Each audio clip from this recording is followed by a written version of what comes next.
1963 Pontiac Catalina 421 Super Duty. In 1963, Pontiac's Catalina 421 Super Duty represented the peak of factory-built drag racing muscle.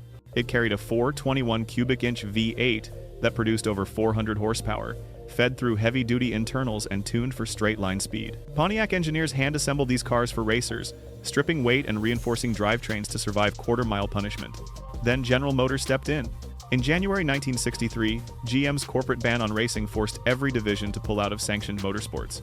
Pontiac's Super Duty program was abruptly canceled, and production stopped almost overnight. Only a few dozen Catalinas and lightweight Tempests were built before the ban shut everything down. Those surviving cars became instant legends, the last uncompromised drag machines Pontiac ever produced under factory support. The Super Duty 421 wasn't banned for breaking rules on the track. It was banned by its own parent company, ending Pontiac's racing dominance just as it reached its height. 1964 Ford Fairlane Thunderbolt. In 1964, Ford built one of the most feared drag racers ever to wear a license plate, the Fairlane Thunderbolt. It was a mid-size car stuffed with a 427 cubic inch V8 borrowed from Ford's top racing program. The engine featured dual 4-barrel carburetors, lightweight aluminum front body panels, plexiglass windows, and a stripped interior. Everything about it was built for one purpose: domination on the drag strip. And it worked. In NHRA Superstock competition, Thunderbolts ran low 11-second quarter miles straight off the showroom floor. They were unbeatable. That success was short-lived. The NHRA quickly reclassified the Thunderbolt for 1965, declaring it too specialized to remain in the stock class. Ford's factory drag program was quietly wound down, and just 100 Thunderbolts were ever produced. The car's reign lasted only one season, but its reputation never faded. The 1964 Thunderbolt proved how far Detroit was willing to go in the muscle car wars, right up to the edge of what the rulebook would allow, and just far enough to get itself banned. 1964 Pontiac GTO Tempest. In 1964, Pontiac rewrote the rulebook and bent it in the process. At the time, General Motors had a strict internal ban on putting engines larger than 330 cubic inches into mid-size cars. But Pontiac engineers wanted to build something faster and more exciting for younger buyers. So they slipped the 389 cubic inch V8 from the full-size Catalina into the mid-size Tempest, calling it an option package instead of a new model. That package was the GTO. The result was 348 horsepower, muscular styling, and performance that rivaled far more expensive sports cars. Pontiac had essentially created the first true muscle car by finding a loophole in GM's corporate restrictions. It was an instant success. The GTO sold far beyond expectations, proving that power sold better than policy.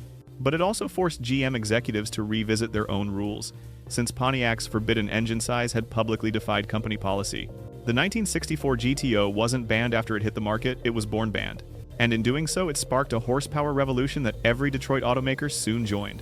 1965 Ford Galaxy 427 SOHC Cammer. In 1965, Ford built an engine so advanced that NASCAR banned it before it ever turned a competitive lap. The 427 cubic inch single overhead cam V8, nicknamed the Cammer, was Ford's ultimate answer to Chrysler's new 426 Hemi. It featured hemispherical combustion chambers, high-flow cylinder heads, and a valve train inspired by racing technology from Europe. In testing, it produced well over 600 horsepower in race trim. Ford intended to use the engine in its Galaxy stock cars for the 1965 NASCAR season, but when the sanctioning body reviewed it, NASCAR ruled the Cammer ineligible.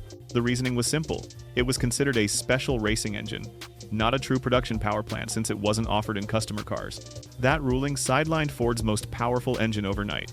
Instead, the 427 SOHC found a second life in drag racing, where it became a legend in AA, fuel dragsters, and funny cars throughout the late 1960s. The Cammer's short existence defined the limits of what manufacturers could get away with in racing. It was too complex, too expensive, and too dominant for the rules of its time. For Ford, it was both a triumph of engineering and a symbol of how easily power could be legislated off the track. 1965 Plymouth 426 Hemi. In 1965, Plymouth arrived at Daytona with an engine so dominant that NASCAR refused to let it run. The 426 cubic inch Hemi was Chrysler's new crown jewel, a purpose-built racing engine with hemispherical combustion chambers, massive valves, and unmatched airflow. It produced over 425 horsepower in factory trim and far more in race tune. It was engineered to win, and everyone knew it. But there was a problem. NASCAR required engines to be available in production cars for homologation. Plymouth's 426 Hemi was built strictly for competition that year, not for street use. NASCAR deemed it ineligible and banned it from the 1965 season. Chrysler responded by boycotting NASCAR entirely. Its top drivers, including Richard Petty, sat out the season in protest. The company returned in 1966 with a slightly detuned street Hemi offered in production models, satisfying the rulebook. Once back on the track, the engine dominated again, proving NASCAR's fears were justified. The 1965 Hemi wasn't banned for safety or performance on paper, it was banned because it was simply too advanced for its time. 1967 Chevrolet Corvette L88. In 1967, Chevrolet built the most extreme version of the C2 Corvette, a car that looked stock but was engineered purely for the track. The L88 package replaced the standard 427 with a heavily revised version of the same displacement, featuring high-compression aluminum heads, a solid lifter camshaft, and a racing-grade ignition system. It was officially rated at 430 horsepower, but real output was closer to 550. Chevrolet deliberately hid how powerful the L88 was.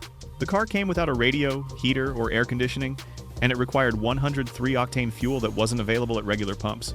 It was marketed quietly to racers, not to everyday buyers. GM's reasoning was simple. Corporate policy discouraged overt competition and high-performance promotion. The L88 slipped through as a limited production option but was never meant for public consumption. Only 20 were built in 1967. They were essentially factory race cars wearing license plates. The L88 wasn't banned by regulation, it was banned by practicality. Too powerful for the street and too rare for mass sale, it became one of the most elusive Corvettes ever produced. 1968 Dodge Hemi Dart LO23. In 1968, Dodge built a car so extreme it was never meant to see public roads. The LO23 Hemi Dart was a stripped-down, purpose-built drag racer designed exclusively for NHRA Superstock competition. Under its lightweight fiberglass hood sat Chrysler's legendary 426 cubic inch Hemi, factory rated at 425 horsepower, but capable of much more with tuning. To reduce weight, Dodge removed nearly everything not required for the quarter mile: rear seats, sound deadening, insulation, and even basic trim. The doors and fenders were made of fiberglass, and thin Corning side windows replaced standard glass. Each car was hand-assembled by Hearst Performance in Michigan and shipped with "not for street use" stamped in its paperwork. Only 80 were produced, and none carried a factory warranty. These cars were sold directly to racers, not to ordinary customers. On the track, they were devastating, running 10-second quarter miles right out of the crate. The Hemi Dart wasn't banned by any racing rule. It was banned from the street, too raw, too loud, and too specialized to be licensed for everyday driving. It stands today as one of the purest expressions of factory-built drag racing muscle ever made. 1969 Dodge Charger Daytona. In 1969, Dodge built a car that changed racing and forced NASCAR to rewrite its own rulebook. The Charger Daytona was created for one purpose: to win on superspeedways.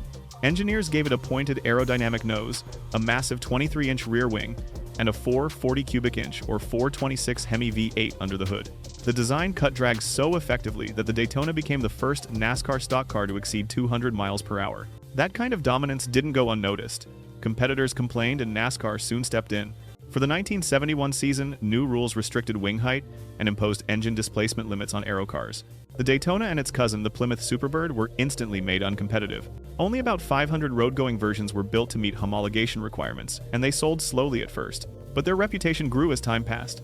The Charger Daytona wasn't banned for breaking rules, it was banned for being too good. Its engineering leap was so dramatic that NASCAR had to close the loophole it exposed, ending the short-lived era of the Aero Warriors. 1970 Plymouth Superbird. In 1970, Plymouth took aerodynamics to the extreme with the Superbird, a car designed to dominate NASCAR and bring Richard Petty back to the brand. Built as a follow-up to Dodge's Charger Daytona, the Superbird featured a wind-cheating nose cone and a massive rear wing that towered over the trunk. Under the hood, buyers could choose a 440 cubic inch V8 or the legendary 426 Hemi, both capable of pushing the car well past 180 miles per hour on the track. It worked. The Superbird won multiple NASCAR races and helped Plymouth reclaim racing glory. But its dominance also made it a target. After 1970, NASCAR implemented new rules limiting aerodynamic modifications and restricting engine size for aero cars. Those changes effectively ended the Superbird program before it could continue. On the street, the car faced its own challenges. Its high price, wild looks, and poor low-speed drivability made it a tough sell. Many sat unsold on dealer lots well into 1971. The 1970 Superbird's life was short, one model year, but its impact was enormous. It marked both the height and the end of Detroit's Aero Wars, banned by the very rulebook it had forced NASCAR to rewrite. 1969 Chevrolet Camaro ZL1. In 1969, Chevrolet quietly produced one of the most formidable Camaros ever built, the Copo 9560 ZL1. It was developed for drag racing, not the street. Under the hood sat an all-aluminum 427 cubic inch engine, derived from Corvette racing programs. Officially, it was rated at 430 horsepower, but dyno figures were closer to 500. It weighed 100 pounds less than a standard iron block, revved higher, and could turn a quarter-mile run into a blur of noise and smoke. The ZL1 wasn't offered to the general public. It was a central office production order, COPO car, a loophole used by dealers and racers to request non-standard builds directly from the factory. Each cost more than $7,000 at a time when a base Camaro was under $3,000. The price and purpose made it nearly unsellable to ordinary buyers. Only 69 were built before Chevrolet shut down the program. The ZL1's engine required 103 octane fuel, carried no warranty, and came with an insurance classification that made it a nightmare to own. The car wasn't banned by rulemakers. It was effectively banned by economics and regulation. Too expensive, too powerful, and too specialized to survive, as the 1970s brought emissions controls and insurance crackdowns. Today, every surviving ZL1 is a museum piece, a brief, brilliant flash of unfiltered factory horsepower. 1969 Ford Mustang Boss 429. In 1969, Ford built the Boss 429 as a street-legal NASCAR homologation car, one of the most technically ambitious Mustangs ever made. To qualify its new 429 cubic inch semi-Hemi engine for NASCAR racing, Ford had to sell at least 500 street versions to the public. That engine was a masterpiece, massive cylinder heads, a forged rotating assembly, and a conservatively rated 375 horsepower that was closer to 500 in reality. Because the big block wouldn't fit in a standard Mustang engine bay, Ford contracted Carcraft in Michigan to heavily modify the chassis. The shock towers were widened, the front suspension was reworked, and the battery was moved to the trunk to balance weight. The result was a hand-built performance car disguised as a production model. But it came at a cost. The Boss 429 was expensive, over $4,900 new, about $1,200 more than a base Mustang. It was also heavy and complex, making it less competitive on the street than its smaller engine siblings. When NASCAR reduced engine displacement limits after 1970 and new emissions and insurance pressures hit, the program ended after just 2 years. Only 1,359 were built. The Boss 429 was too large, too costly, and too specialized to survive past the dawn of the 1970s.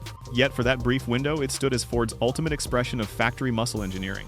1970 Chevrolet Chevelle SS 454 LS6. In 1970, Chevrolet unleashed the most powerful factory muscle car of the era, the Chevelle SS 454 LS6. Under its domed hood sat a 454 cubic inch V8 rated at 450 horsepower and 500 pound-feet of torque. It was the highest advertised output of the muscle car age and easily capable of low 13-second quarter miles on street tires. With a 4-speed manual and cowl induction hood, the LS6 Chevelle was a street-legal race car hiding in plain sight. But timing was against it. By 1970, insurance companies had started cracking down on high-horsepower models, charging massive premiums for cars rated over 300 horsepower. At the same time, federal emissions regulations were tightening, and the industry was shifting toward lower compression ratios and cleaner-burning engines. Sales were limited, and by 1971, Chevrolet detuned the big block lineup to meet new standards. The LS6 disappeared after a single year. The 1970 Chevelle SS 454 represented the absolute peak of Detroit's horsepower wars, and the moment before everything changed. It wasn't banned by one rule, but by a perfect storm of regulations, fuel restrictions, and insurance costs that made cars like it impossible to build again. 1970 Chevrolet Corvette LS7 454. For 1970, Chevrolet planned to release the most powerful Corvette ever built, a version equipped with the LS7 454 cubic inch big block rated at 460 horsepower. The LS7 was designed as a full-race engine with high-compression pistons, aluminum heads, and a solid lifter camshaft. It would have eclipsed even the LS6 Chevelle in output and cemented the Corvette's position as America's premier performance car. Dealers even received promotional materials, listing it as an available option. Then, it vanished. Rising fuel costs, tightening emission standards, and growing insurance restrictions hit all at once in 1970. GM executives pulled the LS7 before it reached production, citing concerns over street legality and compliance with the new clean air mandates. The engine was instead sold through Chevrolet's parts catalog as an off-road use-only crate motor. No factory 1970 Corvette or Chevelle ever rolled off the line with the LS7 installed. It became a myth among collectors, the muscle car that was too powerful for its time. The LS7's cancellation marked a turning point, the moment when regulations and reality began closing the door on the unrestrained horsepower era. 1971 Plymouth Cuda 426 Hemi. By 1971, the legendary 426 Hemi had reached its final stand, and Plymouth's Cuda was its last street-legal showcase. The 426 cubic inch Hemi had been the crown jewel of Chrysler performance since the mid-1960s, powering NASCAR winners and drag strip legends alike. In its street form, it produced an underrated 425 horsepower, delivered through twin 4-barrel carburetors and a heavy-duty drivetrain built to survive its immense torque. But the world around it was changing. The newly enacted Clean Air Act introduced stricter federal emissions standards, and automakers were forced to lower compression ratios and clean up exhaust systems to comply. The Hemi, with its high compression and race-bred design, simply couldn't meet the new requirements. 1971 was the last model year it was offered in any street car. After that, unleaded gasoline mandates and insurance penalties on high-horsepower vehicles sealed its fate. Only a handful of 1971 Hemi Cudas were built, just 59 hardtops and 11 convertibles. The engine that once symbolized raw American power was legislated out of existence. The 1971 Hemi Cuda didn't fade away quietly.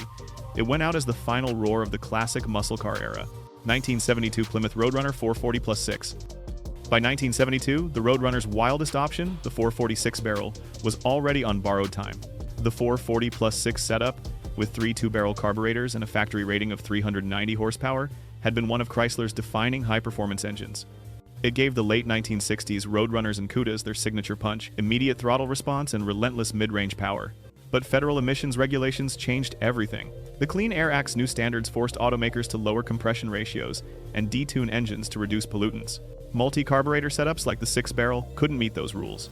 Chrysler initially planned to offer the 440 plus 6 for 1972, even building a few pilot cars. But before full production began, the engine was canceled. Only a handful of test units ever left the factory, making them some of the rarest Mopar engines ever assembled. By the time the 1972 models hit showrooms, the era of triple carb performance was over. The once feared 446 barrel had been legislated off the street, one more casualty of the emissions crackdown that ended the muscle car golden age. 1973 Pontiac Firebird Trans Am SD455. In 1973, Pontiac fought back against the tightening grip of emissions rules with one final act of defiance, the Super Duty 455. The SD455 was a re-engineered big block V8 built to survive both high performance and new environmental standards. It used a reinforced block, forged internals, high-flow cylinder heads, and a specially tuned camshaft. Officially, it was rated at 310 horsepower, but real output was closer to 370. Even getting it approved was a battle. Pontiac engineers spent months working with the EPA to certify the engine for production. Compression had to be dropped, and the camshaft softened to pass emissions testing. When the SD455 finally reached showrooms in 1973, it was one of the last true high-performance engines of the era. But the window was closing fast. New catalytic converter mandates were set to take effect for 1975, and the SD's design couldn't accommodate them. The engine returned briefly in 1974 with 290 horsepower, then disappeared for good. Only a few thousand SD455 Trans Ams were built, but they carried the torch for classic muscle into a decade that was rapidly phasing it out. The 1973 to 1974 Super Duty Trans Am was the last gasp of unfiltered Pontiac power, a car that fought regulation to the very end. 1977 Pontiac Trans Am 400 V8. By 1977, the Trans Am had become one of the last surviving symbols of American muscle. But even it couldn't outrun California's emissions laws. Nationwide, Pontiac's T, a 6.6, 400 cubic inch V8 remained available, producing between 200 and 220 horsepower, respectable numbers for the era. However, the engine couldn't meet California's stricter emission standards. State regulators refused to certify it for sale. As a result, Trans Am sold in California, and in a few high-altitude regions, came with an Oldsmobile 403 cubic inch V8 instead. That engine was smoother but weaker, rated at just 180 horsepower. It met the regulations but lacked the performance and character of Pontiac's own 400. The substitution marked a symbolic shift. For the first time, Pontiac's signature performance engine was banned from sale in one of the country's largest markets. It foreshadowed the end of the big-inch V8S that had defined muscle cars for 2 decades. The 1977 California Trans Am looked the same, shaker hood, screaming chicken and all, but under the hood the muscle was muted by regulation. 1978 Dodge Leal Red Express. In 1978, Dodge built a truck that was faster than most cars on the road, and they did it by finding a loophole. The Leal Red Express was a short-wheelbase Dodge D150 fitted with a police-spec 360 cubic inch V8 making 225 horsepower. It used free-flowing exhaust stacks, a performance camshaft, and a 4-barrel carburetor, features that gave it both sound and speed. Independent tests showed it could run the quarter mile in the high 15s, making it the quickest American production vehicle that year. The trick was in the classification. Because the truck's gross vehicle weight exceeded 6,000 pounds, it wasn't subject to the same catalytic converter requirements as passenger cars. That exemption allowed Dodge to sell it without emissions equipment that would have strangled performance. The loophole didn't last. For 1979, new federal noise and emissions regulations forced Dodge to add catalytic converters and tone down the engine. Power dropped, and the magic was gone. The Leal Red Express was discontinued entirely after 1980. For 2 brief years, Dodge built a muscle truck that outpaced Corvettes and Trans Ams, a final burst of unfiltered horsepower before regulators closed the door for good. 1980 Chevrolet Corvette. By 1980, the Corvette was still America's sports car, but in California, it faced a challenge no performance option could overcome: emissions laws. For that model year, Chevrolet's standard 350 cubic inch V8 couldn't pass California's stricter smog regulations. As a result, the 350 was banned from sale in the state entirely. Buyers in California instead received a 305 cubic inch V8 rated at just 180 horsepower. Everywhere else, Corvette owners could order up to 230 horsepower from the optional L82 350. But California buyers were stuck with a smaller, less powerful engine, the only way Chevrolet could legally keep selling Corvettes there. It was a striking example of how far performance had fallen by the start of the 1980s. Once a 400-plus horsepower icon, the Corvette's most powerful version in California barely matched the output of a mid-1960s sedan. The restriction stayed in place until Chevrolet re-engineered its engines to meet all 50 state standards. The 1980 Corvette's California edition wasn't banned for safety or racing reasons. It was banned by the clean air rules that redefined what American performance cars could be, one regulation at a time.